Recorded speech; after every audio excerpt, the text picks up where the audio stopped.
We would like to give the chance for teachers, especially Ms. Nara and Mr. Gandhi, to really share what are the difficulties that you're actually facing. I think since we are in the tuition center, we cannot help. Sometimes we have, of course, it's not all private lessons, right? It's not all one-on-one.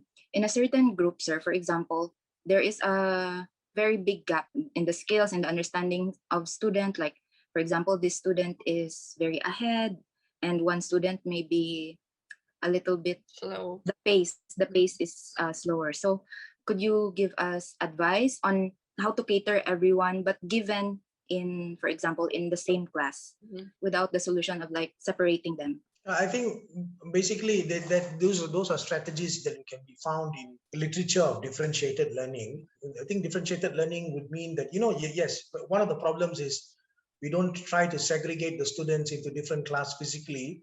And then, of course, in online, you try to teach them. Now, this is about scaffolding as well. So I think one of the strategies is actually, since now you can actually, the good thing is that now you can Zoom, you can have breakout rooms and all that sort of stuff. So basically, I think it's, of course, especially in that situation, is to give those students who are at the higher level some interesting work to do for them, so that because those students actually need independent, they can work independently. They don't really need, you are more of a facilitator rather than a teacher.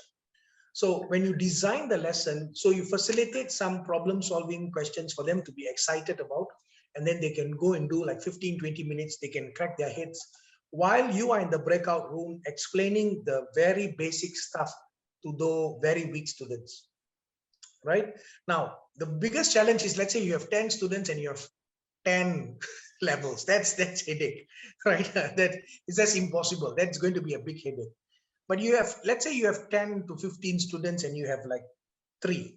So you have very highly, very highly efficient, very strong students. So these students, you try to do something that is a bit more, it's not just giving them higher order thinking questions for them to solve. Right? It's about a challenge. It's about giving them an application questions for them, and they can actually help you to learn, teach the students as well. So there's a different strategy. So these students, when they learn it, then they can explain it to you, and then after that they can explain to the rest. Now, there are another strategy that can be used, Ms. Nara, is to collaborative learning, is to pair the medium range students with the very good students, and then they collaborate with each other. So they teach each other and then they learn. And then while you are focusing on the ones that are very developing, I don't want to use slow, but you use the word developing students. So you develop them to come to that level. So now, and then you have to cross. So and then after you explain to the basic level, you give them some work to do, then you cross over and then you see what they are doing. So this is how one of the strategies of differentiated learning. It will require you to plan more in how to do it. It is a hard work, but it is, as I said, it is very fruitful, because at the end of the lesson, you feel you have done more than rather than give a standard lesson where everybody is unhappy. Because your standard lesson, the guy who is very good or the girl who is very good will feel unhappy with you because they feel that you have not challenged them enough. And then the one at the bottom, you feel that, oh, whatever you thought goes over the head. He can't understand or she can't understand you. So you give a standard lesson, many people are unhappy. But if you use this strategy in which you use this part of the lesson and you give them a problem and you say, okay, let's solve it together and let's see how it goes. And then you help the one at the bottom. It is difficult for you a bit, but after a while you get used to it. And then you see, as weeks pass by, the slower students will be able to catch up. It is not we always make this mistake to say that developing students will always be at that level. No, at one point they will catch up. And then after they catch up, after 4, 5, 6 months, you will find that I've got teachers who have been able to do that. Good teachers are able to do that. They bring up the level of the slow students to a base level in which after that you can give a lesson in which your job becomes easier. You give the base lessons, you give them extra work, it comes. So that's the trick, one of the tricks, Ms. Nara. But it's not going to be done overnight. There's no quick fix to this. So it will probably take you 2, 3, 4 months to sort it out. And it will take a lot of hard work to plan for this lesson. So the key is the planning and in the engagement of the students and making the students take ownership of the lessons. right? Don't make the mistake of just giving a past year paper to the top students. That you are abandoning them. That is not the strategy. You don't give past year papers. Okay, you do these questions while I'm teaching this. That is not differentiated learning. That is abandoning them. Differentiated learning means it's giving them a challenge to understand what they have learned and apply the learning. I hope you understand that. That is clear. Yeah. So, and then while you are helping the base level, once you reach to the base level, then most of the students in your class are at the base. It will be very fun. And then after that, let's say there'll be one or two that are left behind. That one, what you got to do is that those students, eventually after 5-6 months, you as a teacher have to make a big decision. These guys cannot be in the main class. These guys need special attention. These guys need, so you as a teacher need to make that decision and make that discussion with your leader and make that and give the advice to the parents of how to help. If not, then it's the only way. One or two of these students will have to have individual care. That's the only way I see it, right? After 4 to 5 months and all that. But you at the start, you can use these strategies, and it has worked. It has worked in schools, and it has helped in languages, in mathematics, and of course languages. It takes more time, yeah, Ms. Nara, because language improvement for even, let's say, from a B to an A takes maybe not even months, can take 1 or 2 years. But like for mathematics, the increase in level of the grades can be very dramatic. A student after 3-4 months from 50 can go to 75, right? So, it depends on the subject as well. Doesn't mean the English teacher is not as good as the maths teacher. It's just that certain subjects takes a longer time. Yeah.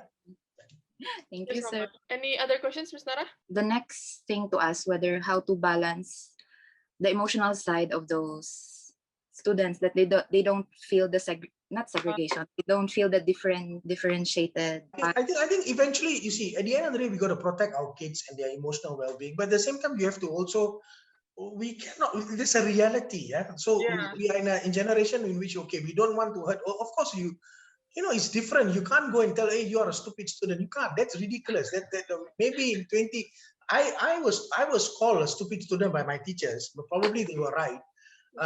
But you can't do it in these days and age. Yeah, I mean, I think you can't. But there's a reality. If the student doesn't understand, we cannot say to him, "Oh, can you imagine telling a student who gave you a wrong answer, well done." That's wrong. That's bad teaching. I mean, that's you don't pander to the emotion until the point that you protect them in cotton wool and save them. No, and as if like their egos cannot be bruised and all that. There are ways in which we tell them, okay, look, at this stage you are not at the level you should be, or don't compare them. The last thing you do, hey, you are not as good as those guys. Don't do that. That's not a strategy that I would use. I would say, come on, guys, you this is the standard. This is where we want to go. This is how I'm going to help you. What about those guys? You don't worry about those guys. Those guys are doing a different stuff. And one day you're going to do that stuff as well. So the guys at the developing stage, you got to give them hope, right? Okay, one day you're going to reach that level. And, at this stage, you don't have to say them. They understand it. They know. You don't have to tell them that, hey, you are not at that level. They know, they understand. Some of them, they just want. But what you do as a teacher needs to be very focused on in your language. Don't in your language segregate and tell them, hey, you are not as good as them. They are better, they are higher, they are more intelligent. This kind of language, the language you use is going to be very useful. So language is very important in this context. How you communicate, the Ms. Nara, you have to create the environment in which this learning takes place in the differentiated environment. By saying, look, guys, your job is now, you are at this stage, but we're going to make it all come to be equal. Everybody is going to be there. And these guys, one day you are going to, and also you're going to give them, these guys who are developing a sense of success. So eventually after 3-4 months, when they see that what you do is successful, they will feel emotionally secure. What is the environment you want, Ms. Nara? I don't want a student. Some students don't ask questions because he or she is going to think that student A and B, who is very good, is going to think I'm stupid. Actually, a lot of students, when they grow older, they don't ask questions, not because they don't want to ask questions. They want to ask questions, but they are so fearful that they will be considered stupid or dumb or whatever by not only their peers, but also by the teachers. But let us say, if you create the environment where these students start asking you questions, wow, you win. Because then you can explain, then you know how much the students understand. So the trick is creating the environment for the kids, right? But you cannot do this, we cannot create the environment if you don't do this special help at the start. If you do the special help at the start and the trust is there and they feel the environment is safe, and you also must teach empathy to those guys who are doing very well. Hey guys, you need to be, don't say that, don't feel you're better than them. You guys are just being blessed, you understand it faster, so good. Our job is to make sure you help them. So you create that environment. Thank you so much, Mr. Thank you, Anba. sir. Thank you, Ms. Nara, also for the question. Thank you, Mr. Anba. Okay, Mr. Gandhi, do you have like maybe any questions you would like to ask? Yeah, I will ask to Mr. Anba. In my class, there is a student who wants to be an athlete, a golfer player. Yeah. So when I teach about math, about physics, how practically strategy to treat up to the specific case like this? Maybe Mr. Anba have a student like this. No, Thank you, I'm Mr. sorry. Anba. What he's interested in what? Sorry. Golf player, to become golf He player. is Yeah, golf. saying like, Golf, do I golf, need golf, to yeah, learn this yes, when yes. I want to Yeah. be an Yeah, he wants to be a It professional fixed golf some of player. the problems for the teachers actually. Yeah, professional golf player. Yeah. Yeah. Yeah, I think I've never had a professional. I mean, I think I remember. I thought in my school there were two students who were going through that line. They were very good in their age group as golf players, but their parents were very supportive in making sure that children also studied in the school. I don't know whether they ended up being professional golf players, but they were very good. I definitely, I think we have some students, you know, in our culture, right? It's very rare to have students who are professional golfers or professional football players or professional. I think there was once I had a student who was professional equestrian horse riding. Now this is, yes, Mr. Gandhi, that's going to be a issue. Again, it comes back to the home environment, how much the parents are giving the support that the children, because you see, if you want to be successful, you know the probability is very low. Yeah, I mean, there are not 1,000 Tiger Woods. Huh? There's only one Tiger Woods. So your chances of out of I mean, how many million of players, you know, yeah, that's the number one thing they're content with. And you have to have an insurance policy, making sure that students do well in school and all that. Now, of course, I'm not asking you to go and play golf, Mr. Gandhi. It's yeah, so it's not your interest, and but I think you probably need to build a rapport with him and to understand where is he coming from, and to have maybe one-to-one chat with him and see, and to have a chat with him and say, hey, maybe an informal chat of 30 minutes to discuss with this boy. Hey, look, what's your dream? You know, how can I help you? I want to understand you. What are your plans and all that sort of stuff? Having an informal, totally not related to English, maths, or science can be very useful, Mr. Gandhi. I think it will be very. Then he will say, okay, this guy is really someone who's interested in me and what I do. And at the end of the day, as you build this rapport with him, say, look, I want to understand you. I want to know how best to help you. You know, and if there's anything I can do to make you understand English or maths, whatever subject you're teaching him, to make you do better and all that and all this sort of stuff. Let's have an understanding. I want to know your difficulty, how tired you are after training and all that sort of stuff. So if you can have that personal rapport with that child, and it doesn't take much time, Mr. Gandhi, it's just 15, 20, 30 minutes. And I'm very sure the student will appreciate that time that you give, you know.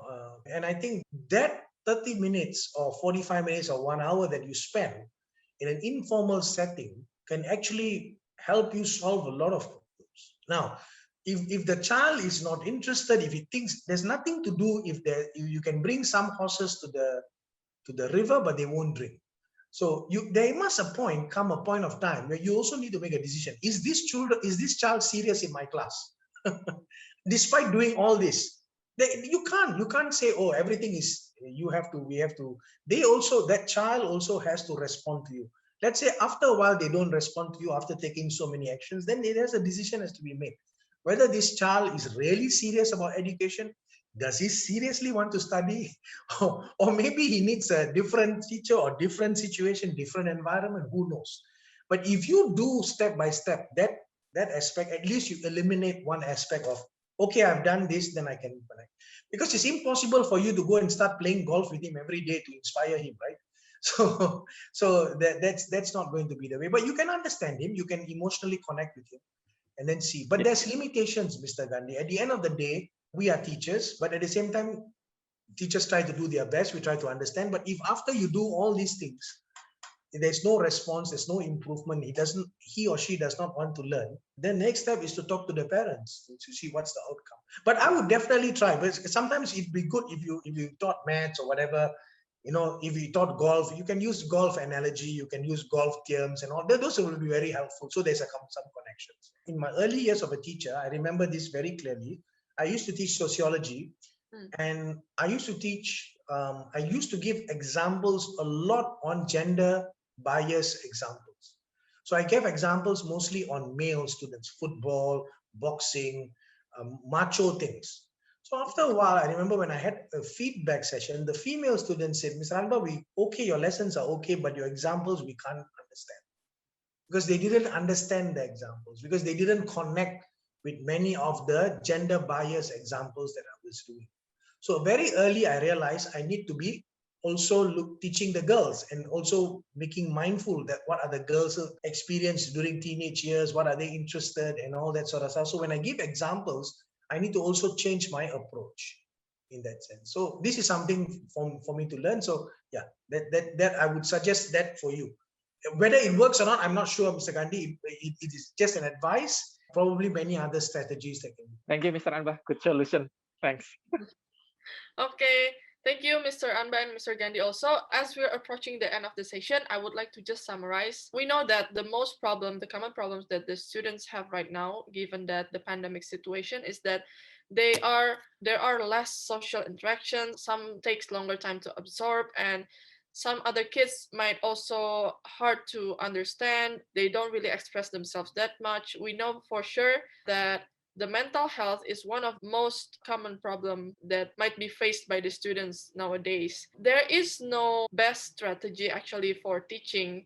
The education is a rainbow, as I quoted from Mr. Anba. So there are many ways, but one thing for sure is that we have to make sure the communication and how we approach our students is what's important for the teachers and also other education practitioners. If there is no more questions, I would like to share a bit because Mr. Amba also shared with us there are actually 2 books that he recommended, especially teachers and parents, to read. Maybe Mr. Amba, you would like to give some words regarding these books? Yeah, I think these are good books, I think, for parents and also for educators to read. I think Sir Ken Robinson, unfortunately passed away last year.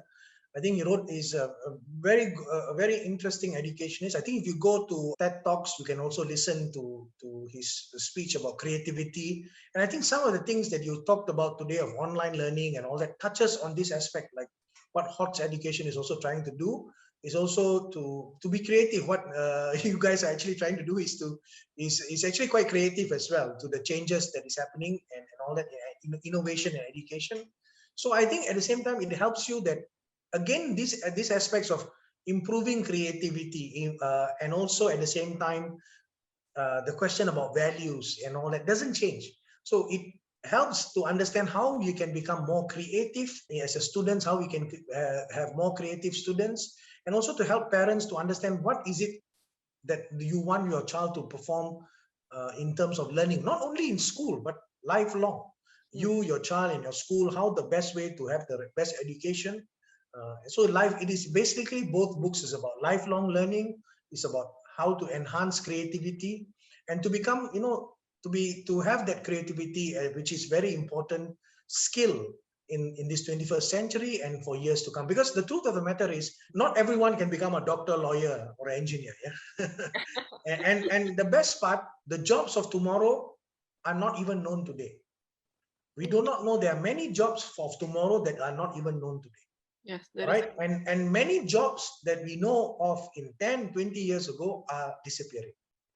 All right. So this is also an important reason why we have exams, why we have measurable standards and all that. So parents who are interested, I would suggest strongly, Mr. Gandhi, Nara, and all the teachers in HOTS to read this book, because I think it has got valuable information. It also helps you in that sense. Okay. Thank you, Mr. Anba, for the suggestions. So just to describe a bit, we understand that some students have different needs. Some students have different studying style. Some students may need extra help with the teachers. Some students may prefer to study alone. Therefore, we actually creating solutions as the way so that these independent students will still get the help that they need with their independent learning. I think Miss Susi, our owner, would like to share a bit as a closing statement. Yeah, thank you, Miss Leah. Thank you, Mr. Amba, Miss Nara, and Mr. Gandhi for the insightful discussion today. And I have question here by one of the parents. How can HOPS help?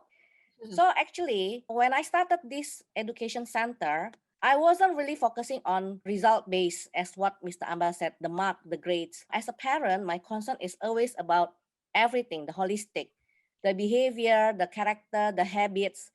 That's are my priorities actually in HOT. So hopefully this answer the questions from parents. He said that his child is P1. So that's how we actually help our kids. Yeah. So we, like Mr. Amba said, every kids needs different approach. So that's what we actually focusing. If student was struggling after the 4 or 5 months period, and we saw the significant symptoms that they are struggling, we always put that particular child separately so we can have better focus with the child. And a lot of the case is psychological. Children's confide with teachers about their problems, maybe at home, maybe at school, anything. And we really take every information, whether from parents and students personally, and we act upon what is needed. So how HOTS can help is actually in all aspect about a child itself, not just on the educations or on the mark or on the grades of the school only. So hopefully that's explained. And why we created HOTS platform, because actually HOTS is an offline learning center. Why we created the online is because we see the niche and the need because of the shifting of behavior of each generation. So like the generation Z and the Alpha, they are more tech savvy, all that. Although they are not, maybe not fully educated about computer or technologies. So we also noticed that a lot of the center was focusing on the weak students, and the independent students were a bit neglected. Like Mr. Amba said, you give the past paper to the stronger students and ask them just to do it. It's like we are abandoning those students. So this actually the solutions for the independent learners to get help, because independent learners are a bit different the way they study. They don't need frequent or regular so-called revisions. They can do it on their own. Sometimes they found some difficult questions that maybe they need to discuss with someone, or they need to reconfirm whether the answer is correct or not. That's how we come up with the idea of the solutions and the troubleshooting class. So basically, that's why we created this www.hotsedu.com with the solutions program, whether it's troubleshooting, whether it's solutions, and availability of worksheet for practices. We know that not all students need help in regular basis. So maybe when they need help, or they just need extra practices and they want some quality, because our worksheet is also personally created by teachers. So it's not just copy paste from free website or from just any books, but teachers did take some from sources, they edit and they make it relevant to what is needed in the current school curriculum. That's it, Miss Leah. Thank you. Thank you so much, Miss Susi, for the closing statement. So, for those of you who are maybe interested to getting to know about us more, we will also have other webinar similar like this one that we called as Hot Talk. Mr. Anba himself has joined our talk 2 times already, so it's a very great pleasure for us. And very big thanks for Mr. Anba for joining with us again today. For more information, if you'd like to get updated on more events, you guys can visit us on our Instagram at hots_education, or you can go straight to the website itself, www.hotsedu.com. So that is, guys, for today's session. We would like to say everyone thank you, especially for the speakers, Mr. Anba, Mr. Gandhi, and Ms. Nara. We hope to see you guys again soon.